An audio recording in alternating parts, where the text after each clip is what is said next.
Welcome to the Humanizing Work Show. In this episode, we're sharing the recording of our October 23 community meetup session, where we talked about mission, purpose, and vision, what makes them good, and how to apply them as a daily practice, rather than just a big thing you do every year or two and then forget about. In the meetup, Richard and I share 3 real examples of recent situations when we were feeling a bit burned out, both at home and at work. These weren't big, lofty projects or initiatives. We're talking about chores and repetitive work in these examples.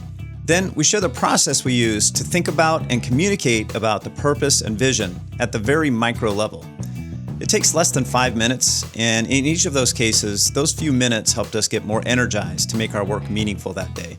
And you can do the same thing if you're looking at your task list today and dreading it just a little bit. We also show how daily purpose and vision don't just help with individual engagement, they also make a huge difference for alignment when people need to work together to make meaningful progress at the daily level. We host these free live community sessions on the third Thursday of every month. If you want to attend future sessions where you can participate in the live chat and Q&A, sign up at humanizingwork.com/meetup. All right, welcome. Today we're talking about reimagining purpose and vision from grandiose to daily practice. We work with a lot of companies, teams, and individuals around purpose and vision, and often the first thing we do when we're working on that is normalize, kind of level set around how people feel about that kind of work, writing purpose, mission, vision statements, going into the session. So we give everybody a sentence stub. Writing purpose and vision statements feels like ... And then on a frame in Miro, we invite them to share any work-appropriate image that captures what it has felt like in the past when they've participated in this kind of work. Now, we're not going to do that here, since this is we're not working in Miro together. But imagine what image you would drop on there for the mood board about what does it feel like to do mission, vision, purpose statements. We often see bored emojis, heads exploding, dumpster fires. Occasionally we get the light bulb or lightning or something exciting, but most of the images express boredom, confusion, frustration, a sense of why are we doing this? It doesn't seem to work. So why do we bother over and over again in organizations doing this kind of activity if that's what it feels like to do it? And I think the answer is because when you get it right, which we do occasionally, when their purpose and vision are done well, they create alignment and engagement, even in a world that's rapidly changing and unpredictable and complex, in a way that just backlog items or to-do lists or acceptance criteria can't. It helps us understand the why and get aligned around that. And then as we respond to a changing world, we can keep trying to achieve the same why. So today we're going to look at how to do those things well, but more than that, how to do it every day at a variety of scales. So before we dive into that, we also want to invite you to make it as practical and applicable as possible. And so we'll invite you to think about some places where alignment and engagement would help in your work, and some kind of prompts for you to ponder here as we get into the content, which is what's a recent example of something that could have benefited from greater alignment between you and maybe the folks you're collaborating with or doing the work with. Second question is what's a recent example where you knew you had to do a thing, but you didn't feel inspired or engaged in the work? And Richard and I might just share an example of what we spent doing the last few hours before this session, which we have looked forward to. And then the third question, topic to ponder, is what's a current or an upcoming initiative that you can influence that might benefit from greater alignment and engagement? So those are the things to be pondering as we get into the content. Let's start off by talking through how we think about purpose, mission, and vision, and how those are sort of distinct. So let's start with purpose and mission. And we like to clarify those two things are pretty related. Purpose and mission, the way that we see these used and used well, are very similar. But they're why we do the work we do, why the work matters, what difference we're trying to make in the world. So they're the big whys. Why do we even do this stuff? And so a purpose is, we exist too. And a mission is a little bit more action-oriented. Often our mission is to do this thing. And what we found is that different kinds of things are best described one way or the other. A purpose is kind of focused on the outcome you're trying to create. A mission is more focused on what you're doing, and the why is sort of secondary. But they're both a what and a why in some way. Let's contrast that with vision. Vision is when we're successful having done that, or we've done that well, what does the future look like? And that includes the sense of seeing, like vision. I'm seeing a thing. What am I seeing? I'm seeing a better world at some scale because I've done my mission or I've achieved my purpose. So let's take each of those, purpose and vision, and let's share some good example, bad example. These are real-world examples we found that are on websites or published in articles that we think do a nice job of distinguishing between what makes a really good one and maybe not so useful one. So for purpose statements, my favorite example, this is actually framed as a mission statement, is from early Tesla. It's one of the clearer mission statements we've ever seen. And Tesla in, about 2010, I think is when this one came out, was shared more publicly as that the mission of Tesla Motors is to accelerate the mass market adoption of sustainable transportation. What's one of your favorites, Richard? I really like S&P Global, the people that do the S&P 500 and various other things for investors. They describe their purpose as we accelerate progress in the world by providing intelligence that is essential for companies, governments, and individuals to make decisions with conviction. Apparently, good purpose or mission statements are about accelerating something, right? That's true. You definitely see, if you look at these over time, you'll see sets of buzzwords at different times that show up a lot. Yeah. And we live in a time of accelerating, apparently. There's one that you shared with me, Richard, recently that I was a little bit on the fence about, and that's Ralph Lauren, the fashion brand. Do you remember what exactly it said? Yeah, I've got that one handy. Our purpose at Ralph Lauren is to inspire the dream of a better life through authenticity and timeless style. I'll say what I like about it, and you can say what you're uncomfortable about with it. Yeah. I think sometimes it feels like if you're going to have a good purpose, it has to be some kind of highly consequential, world-changing, important sort of thing. And you see brands sometimes try to do this with products that aren't actually doing that. Some of our bad examples we'll get to in a minute, kind of claim too much. Like I'm going to bring out Coca-Cola as an example of this. Like, refresh the world, make a difference. Like they're trying to sort of echo purpose statements like Tesla's that are like, we're having this consequential effect on things like climate change. And Coca-Cola makes sugary drinks. So their make a difference, it doesn't ring true. It feels like it's trying to claim more than it does. And so the thing I like about the Ralph Lauren one is that their brand really is this kind of dream associated with a certain style. And it doesn't try to be bigger than it is. It is an aspirational fashion brand. And it's honest about what it's doing. And I think that creates consistency through the brand in a lot of ways. Yeah, I think when you first shared that with me, the thing I was uncomfortable about with that is that I don't think of clothing as like inspiring a dream of a better life for me. Or yeah, you're not in the market for them. Yeah, exactly. It's not your better life, your definition of better. Yeah. So these are written for a particular context. And I think if you know your customers, you're going to have one that resonates with them and may not resonate with people outside of your target customer. Mm-hmm. All right, let's talk about the ones we could agree were bad. Okay. What's funny is Yeah. the first one of these showed up on two separate lists when we were researching this a while back, as both a great example and in another list as a terrible example. And I think we fall pretty firmly into the second list as far as our opinion goes. And that's Hershey. Yep. That, makes Hershey chocolate. makes chocolate. Yeah, and you know why they exist? Well, according to Hershey, they exist for undisputed marketplace leadership. That's the purpose of Hershey. Undisputed There you have it. marketplace leadership. It's kind of like Pinky and the Brain. Are you not Do you remember inspired? Do you remember the old Pinky and the Brain cartoon?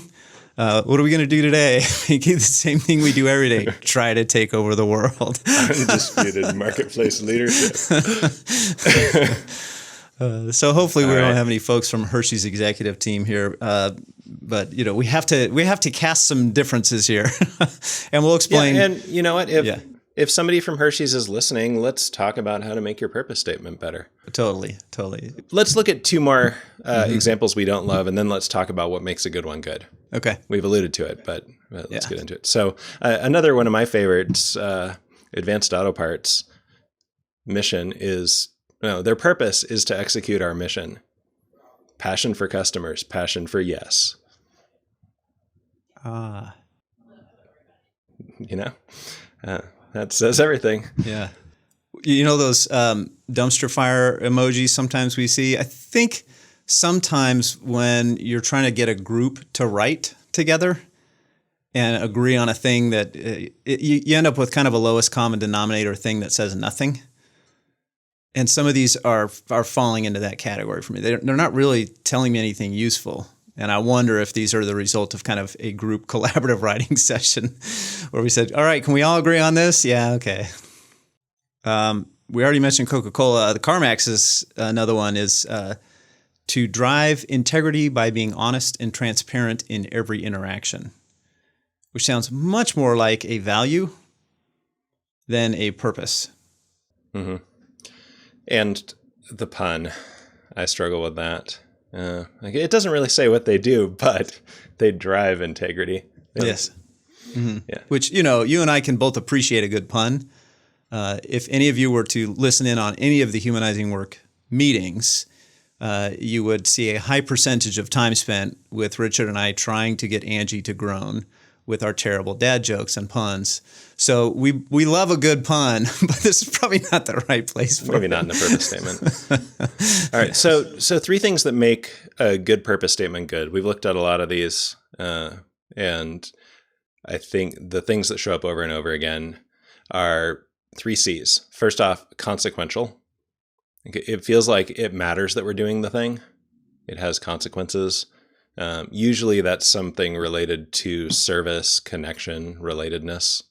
So if we think about the motivation factors, autonomy, mastery, purpose, we're going to see the purpose kind of motivation here, consequential. Now, as we noted earlier, it has to feel realistically consequential. I think the make a difference from Coca-Cola didn't quite ring true because it feels like it's claiming too much for sugary drinks. I think it might be useful to distinguish something like a purpose statement and what it's trying to do from advertising, because you could see Coca-Cola's advertising as doing a nice job of creating a feel associated with the brand, and that's different than the purpose of it. Like the iconic "I'd like to teach the world to sing" ad was a really effective advertisement. But that's not the purpose of Coca-Cola, is to teach the world to sing in perfect harmony, right? So I think it's useful to distinguish what a purpose statement is meant to do and what an advertisement is meant to do. And I think sometimes those get mixed up when companies or teams are trying to come up with a good purpose statement. I think they actually could have built that in if they had emphasized in their purpose creating connection between people as they share good drinks. And like, this is already a thing around, say, wine or coffee in cultures for centuries. And they could have picked up on that as close to their purpose. And that would have been a difference it felt like they could have made. So consequential. Second one is challenging. This is about emphasizing competence and growth. It's the mastery side of the motivation factors. Right, right. And if we look at the Hershey one, undisputed marketplace leadership, that might feel consequential to some people, but it's probably a pretty limited number of people, like the executive team and the board of directors would really get fired up by undisputed marketplace leadership, but not very many other people. And so it's certainly not speaking to the consequential part of it, like undisputed marketplace leadership in service of what outcome? And then finally, clear is the third C. So we have consequential, challenging, and clear. And the thing that we're looking for when we look at examples of this is that it actually says what we do in some way. Like we exist to do something and produce some outcome by doing that something. And that should be clear so that we can see alignment from different people involved in making the purpose happen. Mm-hmm. All right. So to recap, a great purpose statement is consequential, it's challenging, and it's clear. And those don't just roll off the tongue, right? It takes work, it takes drafts, it takes feedback, it takes sleeping on it, running on it, right? All the things that we know. Because these are both purpose, mission, and vision are all creative writing, is how I think of them. They're creative writing assignments. You're writing good prose typically when you're doing this. Maybe a little bit of poetry when you get into vision. But good prose takes editing and revision and feedback in order to get it right. So if you're thinking, wow, writing good purpose statement, I don't know if I could do that without Seth Godin on my team, right? Well, you can, but it would probably take drafts. And by the way, one way to get at that is actually starting from these three things and answering the questions. What is consequential about what we do? What is challenging about what we do? And putting it really clearly, what do we actually do? There's probably a sentence in there. We exist to do this thing that has this effect. Yeah, good. And then it's really just editing, right? It's editing to get it tighter. It's editing to get it clearer, more challenging, or clearer what the challenge is, more consequential, or clearer what the consequences are, right? Let's shift to vision. What do we see when we've done that purpose well, Richard? 6 attributes of a good vision, and then let's look at a couple that display those attributes pretty nicely. So the first attribute of a good vision is that it vividly describes the future. The bad ones feel a lot like these vague collections of buzzwords, and sometimes they're even tangled up with what are we doing or what are we building. The good ones actually paint a picture of the future, which is why Peter says they're creative writing. You're telling a story about something in the future. So that's number 1, vividly describes the future. The second one then is it uses concrete language and not corporate speak. And we were reflecting on this earlier this week because my old company, Adobe, is having their big annual creativity conference, the Adobe Max conference. And Adobe's corporate communication style is riddled with corporate speak. Seamlessly, easily do this, right? Like those adverbs just drive me nuts because I'm so, my ears are tuned to listen for those these days. And even when I was there, it drove me a little bit nuts how we describe these things. But seamlessly doesn't really tell me anything useful. It's just a filler word when we're trying to vividly paint a picture. Instead of telling me it's seamless, paint a picture for how it's seamless. So we want concrete language. It's very similar to what we teach, like Richard and product owners, when we're doing here's a user story. Now give me examples. I don't want an acceptance criteria to be it's easy to use. I want you to tell me an example of what somebody does and make it concrete that way. Number 3, a good one describes the experience of people. And the people are usually customers and our employees, often both. So when we're talking about especially big visions, so bigger scale, we're talking about the vision for a company being successful or vision for a major product being successful. There's often 2 sides to it, why the future is better for our customers, but also why the future is better for us and why we want to be a part of that. And we'll see that actually in one of the examples that we share in a moment. Next 2 are very similar to what we talked about in purpose. So we want to include these attributes as well, which is that a good vision statement is challenging. It's aspirational.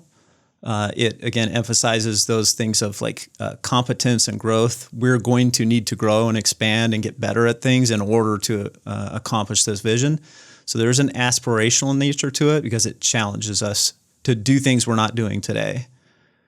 And then inspires, right? So both of those very, very similar to the consequential and challenging parts. Inspires us. It again, that emphasizes the service that we're being in the world in some way, or the connection we're creating. So those two motivation factors come up again here in the vision statements. And then finally, the sixth one is good vision differentiates us. It feels like it's uniquely ours in some way. One of the patterns we noticed when we looked at bad visions, and there are a lot of them in the world, is that they could apply to almost any company, often not even within a category. Like they could apply to any organization. When we're done, we'll have made a difference in the world. Okay, what kind of difference and why you? And so I always like to see something in a vision where it says, this is the unique mark that we're leaving on the world. And it mattered that we were here doing this thing. All right, so let's share a couple of examples here. And I'll share one that I like, and you can share one that you like. And first one of these that I came across, this was years ago when we were trying to pin down what does a good vision statement look like. And I just was reading blogs and articles and websites and books about this. And I came across this vision statement from the original Ford Motor Company. This was all the way back in 1905. So like pre-Model T launch, I think, if the timeline is right, or right around the time they were launching the very first Model T. And I'll preface this by saying it is a statement of its time. That would probably be edited a little bit to make it a little more inclusive these days, but it's even inclusive for its time. So Ford in 1905, the vision statement was, we will build a motor car for the great multitudes. It will be so low in price that no man making a good salary will be unable to own one and enjoy with his family the blessings of hours of pleasure in God's great open spaces. When we are through, everyone will be able to afford one. The horse will have disappeared from our highways, and the automobile will be taken for granted. I love that last sentence. That is a vivid picture of the future. The horse will have disappeared, and the automobile will be taken for granted. It was successful, so it's almost hard to imagine how big and vivid that was to claim. That's like wheeled vehicles will have disappeared from our highways, or maybe less ambitious, internal combustion engines will have disappeared from our highways. It's that kind of aspirational, vivid, concrete. Here's one that I really liked. So Sony was founded just after World War II in Japan, and the original Sony vision, this one actually is a little bit like purpose and vision stuck together, but it's got some of these vision elements in it. It says, we'll create products that become pervasive around the world. We will be the first Japanese company to go into the American market and distribute directly. We will succeed with innovations like the transistor radio that American companies have failed at. 50 years from now, our brand name will be as well known as any on Earth and will signify innovation and quality that rivals the most innovative companies anywhere. Made in Japan will mean something fine, not shoddy. Again, just like Ford, they finished strong. Yeah, exactly. I was thinking the same thing. They both finished really strong. And that's a great example of meaningful, not just for customers, but for us internally. We talked about it makes a difference for customers, but that's one that really is, I can see getting fired up to go to work in the morning at Sony if my goal is to change the perception of what made in Japan means, right? Living in Japan, especially post World War II, right? There's a lot going on there psychologically in that vision statement. The other thing I like about this one is the transistor radio as an example. I think that a lot of good visions have this pattern of an example that really illustrates a larger category of things, because this isn't a feature list that says, we're going to do transistor radios. This is even transistor radios, the thing the Americans are struggling with, we're going to get that. and maybe even we'll get it first or we'll get it better. And that's powerful.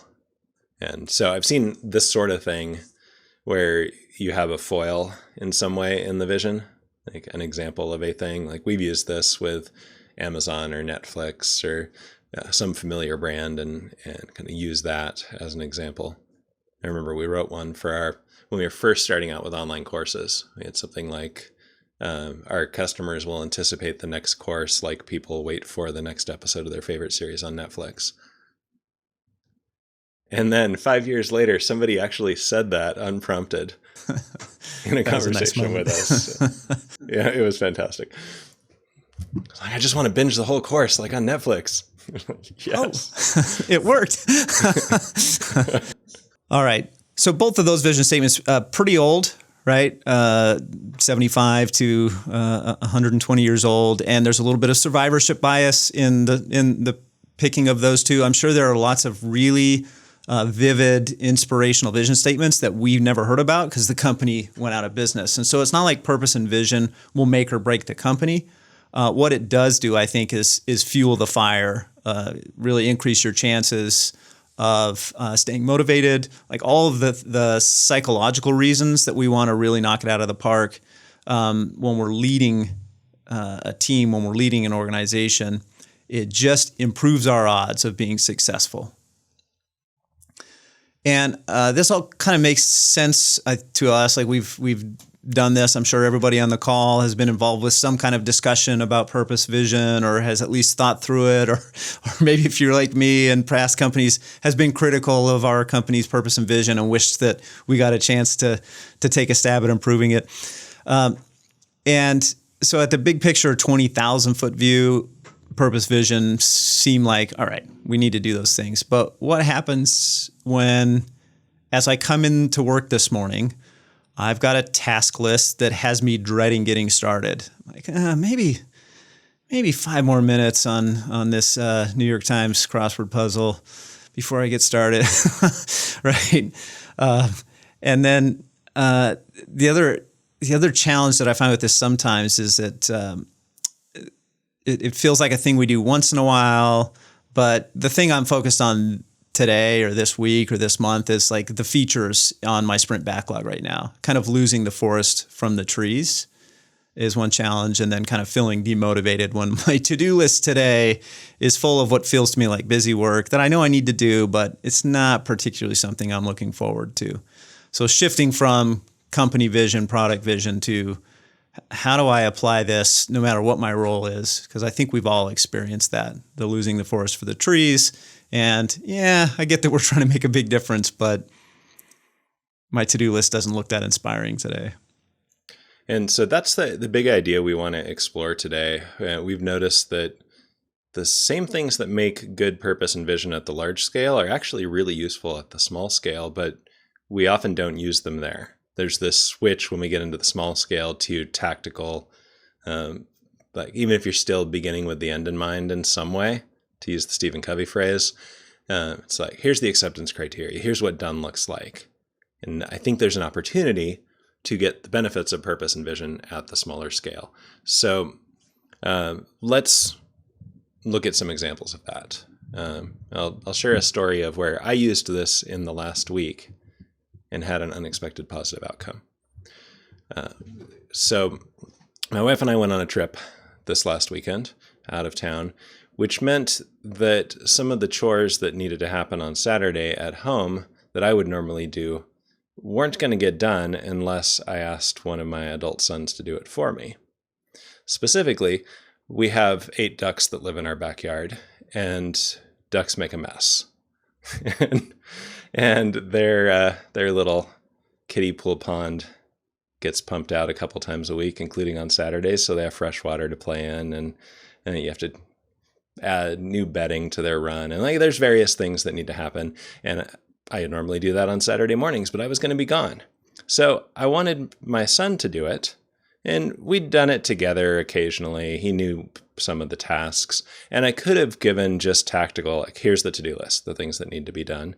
But instead, I wanted to try something different. So I painted a picture of what does it look like when we've done this successfully? What am I trying to do on a Saturday when I'm out there? And we talked about how entertainingly happy the ducks are when you change their water. Like they're splashing around and playing. They don't mind nasty water, but they really like it when it's fresh. And they like throwing it all over the yard to make more mud, to make it dirty again. And we just talked through our vision for the yard. And I went away and came back, and everything had been done really well. And he reported that it was more fun than he expected. He wasn't really looking forward to it before this, but was willing to do it because he's good about his responsibilities. But yeah, and another outcome was happy ducks. So it was meaningful for employees and customers, as it were, and produced a good outcome. Now, the unexpected outcome of this was on Tuesday morning when I got up to do the second round of this for the week, like I normally do. I still had that vision in mind. And even though I ran into an issue with my pump getting clogged and it was taking longer than I wanted, I still had that vision in mind. And that kept me engaged through a kind of frustrating version of those chores. And then when the ducks were happy at the end, it's like, oh yeah, this is why I do what I do. And they upped their egg production this week from 5 to 7. So every day. I think maybe the vision has also improved our outcomes beyond just psychological. I could totally see this as Richard the farmer's KPI, like increase duck egg production by, what would that be, 28% or whatever it is, versus just leading with vision, and it creates a pull instead of a push towards that. Yeah, and I'm kind of looking forward to doing it again. Yeah. On Saturday. It's fascinating. This is like brain hacks for how to get us to do things that we're not looking forward to in some ways. Because as you described this, so I mentioned that before this call, Richard and I are currently simultaneously doing 3 different cohorts of our ACSPO program. So ACSPO is our advanced product owner course, and it's not just a 2-day class. It's every Friday we meet for 90 minutes, we give homework.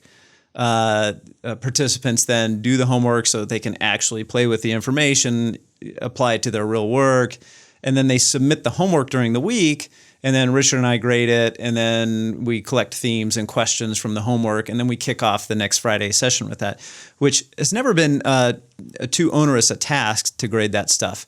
But I think this is the first time we've ever done 3 cohorts at the same time, and they're all offset. Like one started on this week, another one started a couple weeks later, another one started a couple weeks later, and so there are 6 weeks of this. Peter. We're actually grading for 4 right now because we're still finishing up the tail end of that last one. So today it was 4. We have these grading assignments, and I feel a ton of empathy for teachers today who are constantly grading tons of homework. And for us, it's just scattered across 6 different topics and 4 different cohorts. And after lunch, which is when we had slotted to knock a bunch of this out, I finished my lunch and I was in that mode. And so because we had primed ourselves to think about this a little bit for this meetup session, I thought, okay, let me do the work here. What's the purpose? What's the mission behind the ACSPO program? And what is the impact we're trying to have? How is this challenging to us and to our participants? What does great look like? What's the vision behind a great program? And I started to I had this very concrete picture of my early days of Scrum and thinking, if 2 weeks into learning about Scrum, I had been able to send something to Jeff Sutherland or to Mike Cohn or Alistair Coburn or some of the early folks that had taught me these things and get their actual feedback on it, what would that have felt like for me to get a note from Alistair saying, wow, this is really well thought out, which is one of the things we do when somebody gives us a really nicely done assignment. Or, hey, it looks like you assumed we meant this when we did that. What we're actually thinking about is this. Could you make an edit on this and improve it? Even that would be super useful to me so I don't go too far down the wrong path before I get course correction.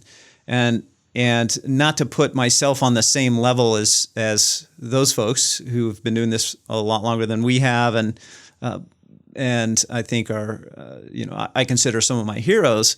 But with any teacher, getting a little bit of kudos, getting a little bit of feedback in my life has been really meaningful to me. And I thought, okay, let me switch this from I got to knock out all the grading to let me be of service to the people in this cohort, in these cohorts, and give them some feedback and a little bit of vision around, won't it be cool when like all of these are graded? So there's a little bit of a short-term one.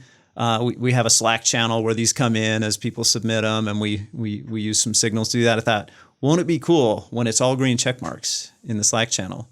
And that was motivating. And so even just thinking about outcomes and thinking about vision and purpose for that was really useful. And, I put down the crossword and got to it. And so that was about a 3-hour task. Mm-hmm. So we're not talking about 18 to 24 months or 50 years or the scale we normally think about these being useful tools. You applied it to an afternoon of work. Yeah. To create engagement. Likewise with my duck chores. That was a couple hours of work to create alignment and engagement for a small number of people. So this stuff scales down really nicely.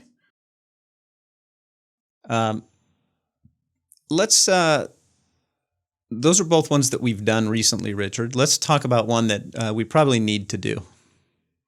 Okay. And that is something where Richard and I occasionally have a bit of tension around this topic. So all of our websites run on WordPress. There are multiple plugins on various sites that we manage. So many plugins. PHP revisions happen. Stripe updates things. Themes get updated. Our forms, like all these things change all the time. And Richard is sort of the owner of this. He manages the hosting service. Richard has more experience than any of the rest of us with doing this type of work. And so anytime I feel like we ought to update all the plugins, update all the stuff on WordPress, I sort of have to poke at Richard a little bit and say, hey, I'm getting these red warning flashes when I go to our page, the admin page, the dashboard. Do you think maybe we ought to update the website now? And Richard's response is very similar to, I think, what my response was when it was time to grade the homework. Yeah, there's always a lot of other things to do. Yeah. Is this really the highest value of my time? Important or more urgent and less frustrating. Because it never just works. It's always whack-a-mole where some plugin interacting with some other plugin fails to upgrade and I have to figure out why. And then I get to the end of it and it feels like I'm in the same place I started in a way. There's no new capabilities on the website or anything. Right. I'm just waiting until it has to happen again. So I don't feel a strong sense of purpose around this. Yeah. That's what you're getting at? Yeah, well, and I think I do, but I'm not the one to do the work. And so I think that creates a little bit of tension, right? Like a mismatch in if I felt really confident that I'd be able to do all that stuff competently, I would just dive in and take the lead on it. But I think this is a good example of, Richard's like, here's the training course, Peter, go after it, right? But there are certain things that I think you're uniquely good at. Like, I don't know, there's probably some ways to do some automated testing on that and automated updates with smoke tests. And those are things that would take me years to get good at, where you probably could do that half asleep. So, and to Michael's point in the chat, Michael mentions that maybe we could buy our way out of it. I think there are lots of different ways we could address this. Every once in a while, I think, maybe we ought to just get off WordPress all the. Like, there are all kinds of things that we could do, but we've made the choices we've made, and like the cost of switching is probably high enough that that would be an even bigger burden. So it's not like Richard and I are fighting, but there's some tension around it, and I think this is a good example of when we are collaborating with other people, we don't always have the same incentives. We're not always fired up by the same things. And so it's really useful to recognize that pushing harder doesn't make it better.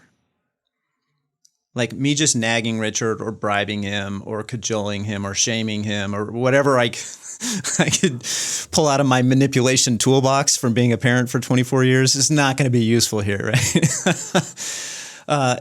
But what might be useful is what we've talked about here, which is there a purpose, a vision that we could get aligned on that would create a pull for both of us around this? And so maybe it would be useful to, I'm going to tell you, Richard just slacked me to poke at me a little bit, like putting a meeting on my calendar, because that's the last thing I did. I just put a meeting on the calendar, said update the website. Behold the tension, right? Okay, so so let's see if we can get aligned. We'll do it live, Richard, if you're okay with that. All right, bring it on. All right, so let's talk about purpose, like what's concrete, what's consequential, what's clear, related to the websites. So when you think of it that way, what is the purpose of, and this is specifically narrowly focused on keeping the websites always up to date. Yeah. Yeah, because I can articulate a purpose for each of the websites. So we have two. We have the marketing site, humanizingwork.com, which is like the purpose of that website is to help the right people find us and find our products and services so that we can have a meaningful impact for them and help them do their work better. And so that's the purpose on that one. The other one is the learning system, learning.humanizingwork.com, where people take online courses. And I think the purpose of that one is that people actually learn useful concepts and skills that they can apply to their work. Mm-hmm. And there's an internal purpose with that one. I think that people can do that while we're doing something else and not teaching them live. Yeah. So I see the purpose for those. Mm-hmm. And I think if I were to try to articulate a purpose for the plugin update extravaganza, it's something like what we would talk about as an avoid costs benefit. It's that there could be an interruption to the purpose of those websites as there's a security hole that gets exploited or a plugin that no longer works or something. And so the purpose of the plugin updates is the continuing experience of the purpose of the websites. Mm. Yeah, that's I just want to point out that you just hit on the thing that causes this to be meaningful for me. Mm-hmm. Which is when I see those warnings, I start to worry, like we're vulnerable now. Not only are we vulnerable, but potentially our users could be vulnerable, right? If people on the learning site, have personal email, they have login info on there. Like if something got hacked, if there was a security vulnerability, that kind of freaks me out. And then anything that interacts with Stripe, which is the payment processing, kind of freaks me out as well. Every once in a while I get hey, Stripe is doing this, you better update these plugins. And I think, So framing that as an avoid costs, like we keep all of those things from happening. It's interesting because it is a negative framing. It's like avoid pain. It is. Versus create positive outcomes. But I think that is for just manually doing the updates. Mm-hmm. I think that is the honest statement of purpose. Mm-hmm. And vision is like avoiding this negative future. Mm. And if we were to try to frame it in a positive way, it would probably feel as disingenuous as the make a difference with sugary drinks. Mm-hmm. Yeah. And so let's go to vision, because I can see vision being maybe even a more useful tool here about what it's like when, and I think this could be longer term. What's it like when plugin updates always happen regularly, and like give me some ideas. Like in fact, let's use there's one of these. There are a couple different patterns for writing good vision statements that we like, that we teach. One is what we call how, now, wow. So how is how, and you describe the current crappy situation. Well, now here's the new thing, and the wow is better future. Yeah, here's the better future, right? Like here's what people say about it. Isn't that cool? So if you were to give me like a how now wow around plugin updates, what would it sound like? You know how every month or two we have to have this conversation about how out of date the plugins are getting and then spend a day slogging through fixing it. Well, now the updates happen automatically and a little bit at a time. And we have confidence every morning that it worked because we see the results of the smoke tests that ran right after every update, and it rolls back if they don't pass. Here's why vision statements to me are, starting with a vision statement is so much more powerful than just a checklist, because we have checklists right now. And, we have some tools to just make sure that this happens on a regular cadence. But when you described it that way, Richard, I started to think, well, maybe there's a different way we could approach this rather than just slog through the whole checklist again. And I have mixed feelings about that because that was not really me creating a vision for the work that was sitting in front of me. That vision caused me to imagine a whole different batch of work around. WordPress actually has auto updates, so I could turn that on, but it was the confidence around the automatic updates that is the part that doesn't exist. And so that implies a whole different piece of work. Yeah. And maybe that's fine, but this didn't actually motivate me to do the manual updates and manual testing. So I'm wondering if, just like we would do with a real product backlog, if we know there's a better architectural way to do something or a better process we could use, is not to try to boil the ocean and say, well, it's always going to be manual and painful until we invest a week to create this new system. Is there a small slice of that we could build the next time we do it that gets you more motivated? Yeah, it turns out I wrote a book on test automation, and there's a piece of a chapter that talks about exactly how to solve this problem, retrofitting tests on old code. So, do your children have shoes, what would Richard? Me say we should do. So maybe the next time I do this, I start reproducing issues I run into using automated tests. And slowly grow the tests over the riskiest parts of our website until we have that body of tests that I trust. And me and Laura and Angie don't have to go through and manually test everything every time. What else would make it, I don't know, do you feel like that's sufficient? I think it is, and I want to resist the temptation to go too big on this, because I think the point here is that we can do vision for small things, and it's going to be a future that is better in small ways. And the feeling that a vision has to be big and change the world in order to be useful is not accurate. I noticed a change in how you were describing the work from originally, like when you were describing how we do it now, the manual, to... I wrote a book about this. This is an area of high competence for me. Like there was a real change in your tone and how you were talking about it. And I'm wondering if it felt different, and if so, what felt different about it? I feel pulled by that work in a way I never do by the manual updates. Like I'm kind of interested in doing it both because I think it would produce a better outcome, and I think I would enjoy doing the work more. It would be what we sometimes call play. Like the work itself would be enjoyable because I don't get to do automated tests all that often, and I actually rather enjoy doing that work. It's one of the reasons I wrote a book about it. The book didn't wholly kill the joy of... I wouldn't use cucumber for this. So if anybody's familiar with the book, I wouldn't totally do what is in the book, but I would probably still use Ruby and WebDriver, and it'd be a place where I have some confidence from having done it before in other kinds of work. You mentioned play, and we were talking about motivation factors earlier with purpose and vision. We focused on the other two, kind of competence growth, purpose connection, and we didn't talk much about autonomy because it doesn't seem to play into this very much.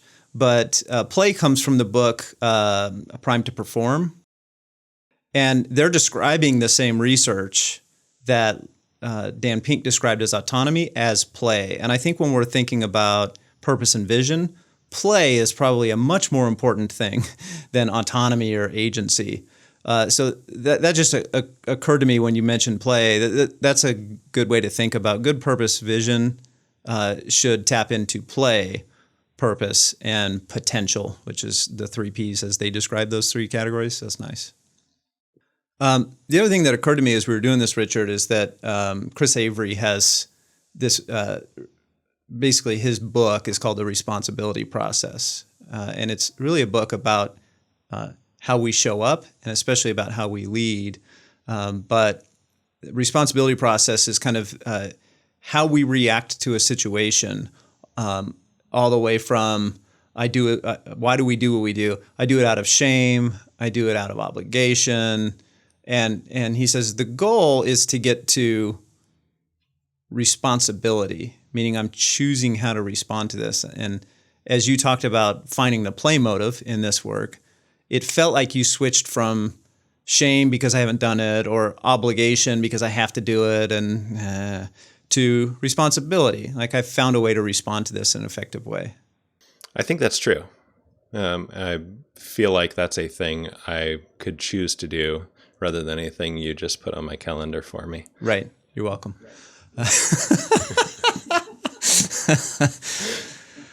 All right.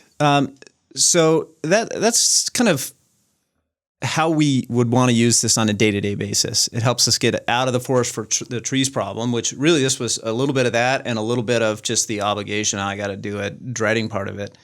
And what we're going to do next is in a moment we'll cancel the recording and we'll invite anyone on the call to share any of the following in any order that occurs to you. So as we've walked through how we think about these things, if you want to ask questions to get clarity on any of the concepts we've talked through, if you want to share any ideas that triggered for you and talk through those and we can learn together. Or if there's a particularly tough one, situation you're in, an initiative you're working on, the thing that's on your calendar that you're looking forward to with as much excitement as I was looking forward to grading or Richard was looking forward to updating the plugins, we're happy to talk through that together. So those of you that are watching the recording, thanks for tuning in. And you can send us those questions, I guess, to mailbag at humanizingwork.com, and we'll see if we've got an answer for you there. Otherwise, thanks for tuning in, and we will stop this recording. And thanks for tuning in to this week's Humanizing Work Show. We don't rebroadcast the Q&A from these meetup sessions just to keep things private for the community members. But if you want to participate live in future sessions, you can sign up at humanizingwork.com/meetup.